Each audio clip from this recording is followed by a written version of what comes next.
All right, you could try to say hi to Kiana. Hi, Kiana. Hi, Kiana. Can you hear me? All right, she might come to you.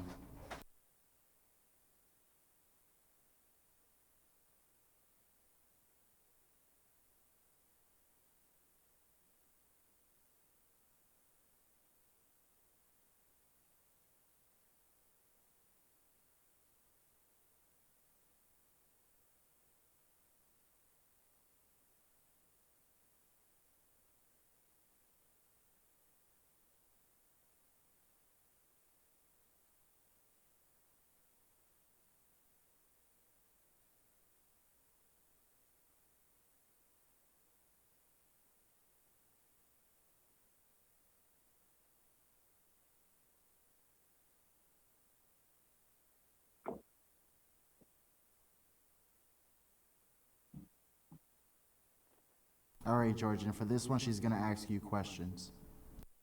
Thank you. Good morning. Hi, Kiana. Kiana, right? That's right. And it's Chef Duran? Correct. Or Your Duran? name is beautiful, by the way. Yes, it's Duran. Oh, thank you. Duran. Okay. I'll be sure to tell my parents you said so. All right. We are ready to go if you are. Yes. Okay. Great. And 3, 2, 1. Thinking of throwing an Easter bash or spring celebration this year? What better way to celebrate than... Oh. Hold on. Sorry.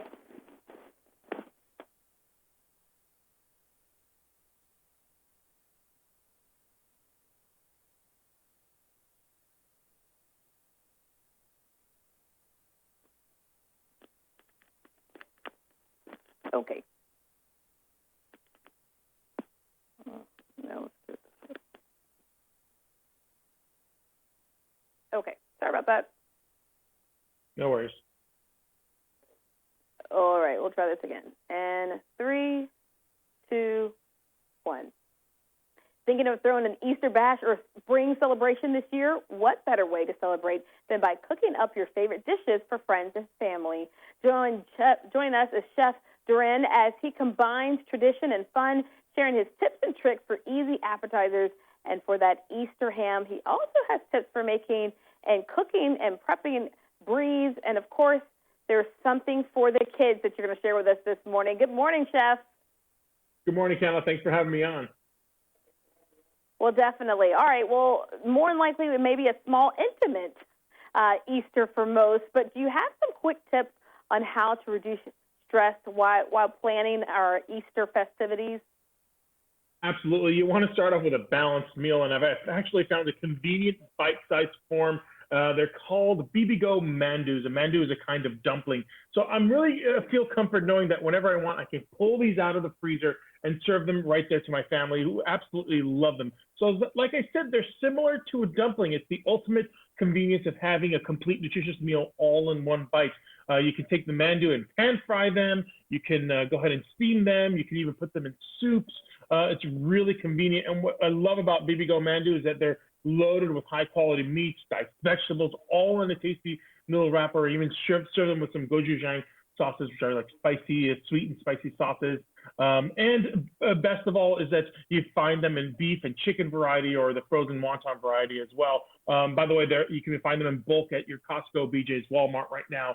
You can more information on them is at bbgousa.com. And you know what, Chef? That's a great idea. Like you said, just to have them in the freezer, have them on hand, great for appetizer, or just, if you want to have a theme night. Sounds like a great go-to. All right, so share with us, what are some of your fresh and delicious meal ideas? Yeah, a lot of people ask me, what is the go-to protein to have at all times in my kitchen? And when it comes to protein, I like America's #1 double smoked ham, which is Kentucky Legend. What I love about Kentucky Legend is that it's a ham that's ready to just keep and eat. In fact, as Easter approaches, you can choose from any of their variety of sizes, depending on the size of your family. It is really perfect to glaze the ham too, because it has that sweetness that goes well with a double smoked flavor. But best of all, these hams are great when you freeze them. In fact, they freeze really well. You put them freshly frozen, as I call them, into your freezer. And at the very last minute, if you have a mega meal to make for Easter or a small little sandwich to make, you just pull it out of the freezer and they taste like they were just purchased right away. So that's one of the things that I absolutely love to do with these hams. It's kind of store them in my freezer and pull them out whenever I need to. All right, love the convenience of that. All right, now help me out with some cooking prep tips. This is where I struggle. Time is not my friend. Yeah, one of the things that I always tell is that if you have leftovers, and let's say, for example, you have leftover ham or leftover potatoes, there's one dish that works really well with leftovers, and that's a Spanish tortilla. The Spanish tortilla is essentially eggs that are whipped up, and then you add your potatoes, your ham, any vegetables that you have left over, pop them into the saute pan, into the oven, they puff up, and then you serve them cold, almost like an appetizer, but you can serve them for breakfast, lunch, even next to a salad, like for dinner, or even as an appetizer as well. It's a great way to kind of use any leftovers or extra ham that you may have lying around. You're making me hungry. All right, real quick, though, some folks are starting to stress out a little bit to figure out what to do about these Easter baskets. You got any tips for us, any treats? Yeah, before you throw away those eggs when you crack them, poke a hole on both sides, blow out the egg, and save those eggshells. Those eggshells are perfect for hiding and decorating with markers and putting them on the Easter basket. That's a great idea, and folks are freaking out because they can't get out to go get treats and things, but that's a wonderful idea. I had not heard that one before. Well, perfect. You're awesome. Thank you. Well, appreciate your time and great suggestions this morning, and hope you enjoyed this beautiful spring weather. Thank you. Check out dailylounge.com for any of these recipes and ingredients. Thank you. Most definitely. Thank you. Take care. And stay with us. We've got more Live the Local coming up after the break.